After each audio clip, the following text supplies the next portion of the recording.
Ketika Anies Baswedan berbicara tentang keberpihakan, saya adalah orang yang pertama yang akan menyadarkan kalian bahwa bagaimana mungkin seseorang bisa berkata tentang keberpihakan, sedangkan orang yang membesarkannya saja dihianati, apalagi kalian cuma pendukung, iya nggak?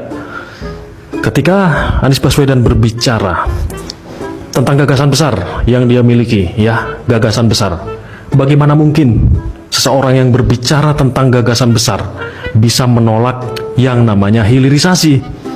Sementara kita sudah tahu dan sudah sering membahas seperti apa konsep hilirisasi, seperti apa dampak hilirisasi yang mana 1000%. Siapapun yang ditanya, siapapun gurunya, siapapun profesornya, Dewa Matahari kita tanya, lebih bagus hilirisasi ketimbang kita jadi eksportir barang mentah. Lebih baik kita jual batu bata merah ketimbang kita jual tanah. Ya, lebih kaya mana? Orang yang jual tanah sama orang yang jual bata merah. Secara singkat ya lebih kaya orang jual tanah karena tanahnya jual. Tapi uang itu habis ya sudah selesai. Tetapi ketika tanah itu bisa disulap menjadi batu bata merah, tanah itu akan menjadi tanah pertambangan, ya, yang mana hasilnya akan bisa dirasakan turun-temurun, bahkan 7 turunan. Konsep goblok, mudah dipahami, tetapi ingin dipelintir seolah-olah mereka pintar dalam berbicara. Seperti kata manis Tom Lembong, saya paham hilirisasi gitu kan.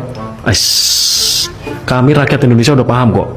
Saya akan sering memberikan hal-hal yang baik menurut saya agar masyarakat ini tahu kemana arah dukungannya. Seperti kisruh-kisruh yang terjadi, kami udah sering membahas tentang itu. Dan faktanya dalam 3 bulan ini ratusan ribu orang mendukung saya.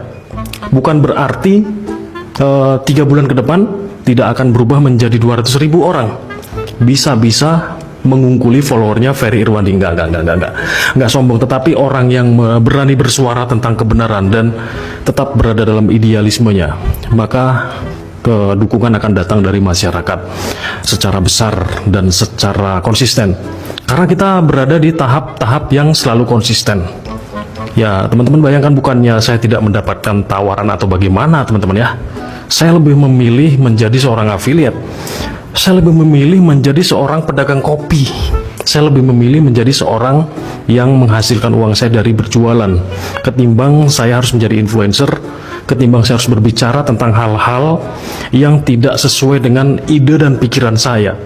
Karena walaupun istilahnya hanya berpendidikan dasar seperti sekolah menengah atas, kita sudah bisa memahami konsep sebuah bisnis.